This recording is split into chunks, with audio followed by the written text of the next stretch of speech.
நீங்கள் இப்போ கருவாட்டு கடையை போகிறீங்கன்னு வைங்களேன், சில பேர் அங்கால விலை கூட விஞ்சால விலை கூட உங்களோட விலை கூட அப்படின்னு சொல்லி கதைக்கிறீங்க.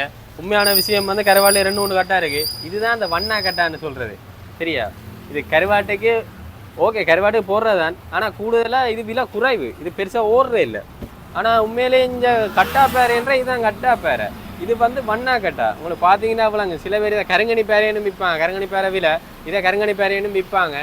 ஏமாந்துறாங்க. கருவாட்டு கடையில் போனால் கேட்டு வடிவாக கேளுங்க, இது என்ன எப்படி இருக்குன்னு சொல்லி வடிவாக கேளுங்க. வண்ணா கட்டாக்கு அந்த தோலில் வந்து அந்த செதில் சின்ன சின்ன செதில் இருக்குது.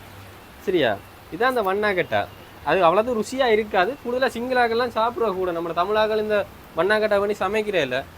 அன்றைக்கு ஒரு அக்கா வந்தால் உங்கள்கிட்ட விலை கூட பக்கத்து கடையில் விலை குறையாமனு சொல்லி எடுத்துட்டு நான் சொல்லி வந்து காட்டினா பார்த்து எடுத்த வண்ணா கட்டா. நான் புறாவாக்கு விளங்கப்படுத்தினான், நீங்கள் எடுத்த கட்டா கட்ட இந்த கட்டாக்கா, ஆனால் நீங்கள் எடுத்தது வண்ணா கட்டாக்கா.